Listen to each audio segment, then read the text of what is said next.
everyone, here we are. Here I am, sitting in front of a camera, talking absolute crap for a while, and you're wondering, why am I even clicking onto this and wondering what the hell Mac's got to say?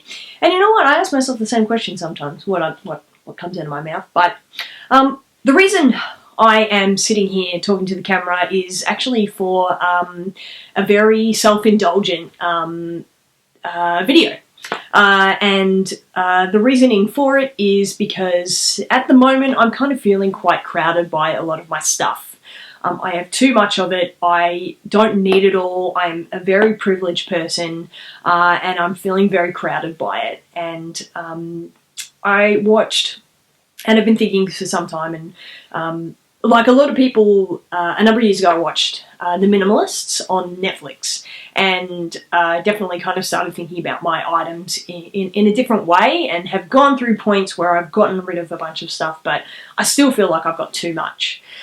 And I think that it reflects on where I am in life. I also think for some reason, like many of us, I have my identity probably caught up in a bunch of possessions, which maybe doesn't reflect, you know, what my identity and the way I felt about the world and the way I felt about myself and how things reflect who I am were different in my 20s to now what they are in my 30s. So there's a lot of things that are tied into it. And I also know and think a lot of us know that we aren't necessarily attached to a particular item physically. We're attached to the story or the memory that lies within that item. So I know in the past, or last time, I did a bit of a clean out of just a bit of junk really that had significance in my mind though. I took photos of items and then that helped me remember those. And I don't miss them now. But I thought it would be kind of cool, and once again, like very well aware that this is a very self-indulgent thing, just really for myself, and I thought it might still though actually help some people because they might go, yeah, I actually feel the same way. But talk about possessions, show them on camera, have them there so I can look back and visually see that item and remember that memory. And then once I've spoken about it, they're gone. Now they'll either be donated, thrown in the bin, if someone would like the item, or if it's got maybe some sort of value, rather than just completely shooting myself in the foot, perhaps putting it on Marketplace. So that is my whole idea. Now, I mean, it probably sounds very boring, and you know what? It probably actually is. But I feel like in some weird way, this is going to be some sort of therapy for me, getting rid of stuff, because I just think it's time. And some of the items I look at and go, holy moly, why do you still have that item? But as I say, it's the memory, it's not the product. So I'm just going to start talking about things, and honestly, I've grabbed a few items that I've put in a box for a while and thought, these need to go, and I think like up here I know kind of what the memory is, but I'm probably going to just be like blurting out words. So I apologise in advance, but this is not for high-grade entertainment. In the end of the day, it's for me and for my memories. So hey, come along on the journey. Sorry, I just said the word journey, and it makes me want to throw up a little bit in my mouth because it's just like every live reality TV show. So I'm sorry for using that word. So first off the ranks, here we go. It is a wallet. How boring, a wallet. This is the first wallet I ever had in year 7. And yeah, I don't know, for some reason I seem to be really, you know, I've held onto it, and unfortunately I've actually held onto a lot of wallets because for some reason it reminds me of each year. But this is the first one that I had. And yeah, in year 7, and I don't know, maybe it made me feel a bit older. You know, I was carrying my whole 50 cents around in it. Anyway, yeah, this is it, but what it's actually got in the back is a lunch order pass. And the stupid story behind this is when I was in year 7, each week there was someone who was going to be the lunch order person who went up to the canteen from the year 7 area, collect the lunch orders and bring them back to class. And it was good because you got to get out of class like 5 minutes earlier. So win-win when you were the lunch order person. Anyway, the week that I was on, I actually lost the lunch order pass. And being like at school quite a goody kid, like I didn't like breaking the rules. I was like, oh no, I have lost the lunch order pass. So I went home, I got some red paper, and I made my own lunch order pass and laminated it, and yeah, just hoped that the next day when I went to school that the ladies in the canteen would not inspect my lunch order pass and in fact deny me of picking up the lunch orders. So yeah, it stayed in my wallet, and yeah, you know, if anyone needs a fake lunch order pass, you know who to come to. So there it is. That's his wallet, and it's time to go in the bin. But good times, good memories.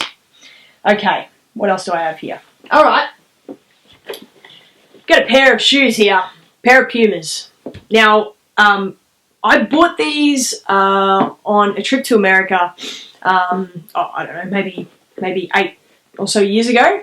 I bought them because I saw them in a shop window, and my God, I loved them so much. And anyone who knows, like, I am a big a Back to the Future fan, and despite them being Pumas and not Nikes, yes, I'm very well aware that Michael J. Fox wears Nikes that are white with a red tick on them, do not worry, but it just reminded me of Back to the Future, and it reminded me of everything kind of retro and everything I loved about it.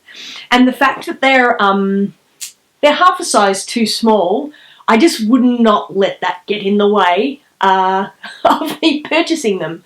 So I bought these shoes, I love these shoes, and I've worn them a few times for sure, but I can never wear them for long periods of time because my feet start hurting. So they sit in my cupboard, and I look at them and go, God, I love those shoes, but I never wear them, so I don't need them. And yeah, they're in pretty good nick. They've obviously been worn, and I just clean them up. I'll probably throw these bad boys on Marketplace, but hey, they're a what are they? They're a size 5.5 US, which is also, what's that in other sizes? It's a UK 4.5 or a European 37.5. So yeah, they're a size 5.5, but I'm a size 6. Hey, big feet, right? So they gotta go. So I'm gonna pop them on Marketplace. But off you go. What else do I have? Okay, very quickly. I've got a book. This is also from a trip that I purchased, from a trip when I went to America. And I remember walking around one of those massive bookshops in Chicago, and I'm not a big reader, so I was like, I'm going to get a book, and I'm going to read on this trip. And after hours walking around in this shop to make my decision on what book I was going to get, I came away with this one. And it was a really great book, obviously about the life of an LA gang member in the 80s. It was really good, but I just actually remember a moment when I was staying at a friend's house. I went up to Canada and met up with a friend who lived up there, Steve, and I stayed at his place for a couple of days, and I was staying in this underground, you know, a lot of American households have got those like basement kind of bedrooms, and I was in one of those. It was freezing cold outside, and I just had a day of relaxation, lying on my bed in the afternoon, watching like how cold, could see just how cold it was outside in this tiny little window, and feeling really comfortable and satisfied. And I sat there and I read this book all afternoon, and it's just a really nice memory. Just this long white room, sitting back and actually really just enjoying a book, which is something really rare for me. So, but yeah, if anyone wants it, free to a good home, good times. All right, and the last thing that I'm going to put up today is, this is one of those things where you're like, oh God, like I can't believe she's held on to something like that for so long. Bear with me. So, this is a chest, and I know what's inside it. That is the question. There is a chest of sugar. This is sachets, big containers. Like, this is a butt ton of sugar. And this sugar is about 20 years old now. And I hear you can say, huh, what's that? Yes, I can hear you saying, why has she got all that sugar?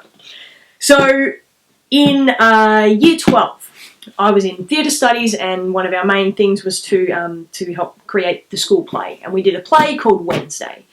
And I had a bunch of kind of random kind of cameo roles in this, generally playing just someone who's a little bit weird or a little bit funny and just come out with a few kind of quick lines and I'd get off stage again. And in this particular play, it was about we were following the life of this girl who had lots of ups and downs, like family violence, drug addiction, blah, blah, blah. But it was, despite all those hard-hitting topics, it was a really fun play to do. Anyway, in one particular scene, I was an inmate at a jail, and I was walking around the back of the stage kind of making noises and screaming, and then I would come out regularly with outbursts of, "I want my sugar." So I was basically playing an inmate who needed sugar to get a hit or to kind of reinvigorate a hit that they've already taken. And I have no idea about drugs, so I have no idea what I'm doing. I would still have no idea what I was doing, but so I was walking around stage screaming, "Has anyone seen my sugar? Who's got my sugar?" Blah, blah, blah. So from that, the cast members and my friends and everyone got on this bandwagon of starting to give me sugar at rehearsals. So people just kept coming up, and every time that they saw sugar, they grabbed it. To the point that I gathered a hell of a lot of sugar. A hell of a lot of sugar. And, I mean, I even had this little piece here. This is from my friend Manda. It says, "Dear Macca, may you never go without sugar again, Manda." And she actually went to Europe that year around the time and came back with a bunch of sugar from like Italy and yeah, a bunch of other places. So, you know, I've got some pretty foreign sugar going here. And the thing is, does sugar, like, it's food. Surely it goes off. I have no idea. I mean, Google would tell me, right? But, you know, I've got enough sugar here to run a cafe for maybe at least 2 days. But yeah, I've kept this box of sugar because, I mean, I know it's stupid, but it reminds me of a great time. I actually loved Year 12 and I had a great time and I loved doing that play and that class. And it was just so much fun. And this kind of represents, in a weird way, all these people who loved me and all these people who would see like a sachet of sugar and think, "Oh, I'm going to get that for Mac." And you know, they thought about me. So, despite being really stupid, I've lugged this chest of sugar from house to house for a long time. And, but it's probably time to let it go. So, yeah. Time to let the chest of sugar go. But, yeah, that's kind of something stupid that I have. But, as you can see, there's some sort of significance and a memory attached to that. So, yeah. I'm just going to do 4 items. I know it's probably kind of stupid and weird, but that's 4 items now that I can let go. So I think as I get rid of more items or talk about more items, I will start to feel lighter and better. And yeah, I know it's, once again, I know it's a very self-indulgent thing, but I think it's something that's worth kind of investing in to make me feel better. So, hey, maybe I'll even name it something, you know, but nothing comes to mind of yet. So, thanks for watching this video, and yeah, I'll see you next time when I get rid of more of my stuff.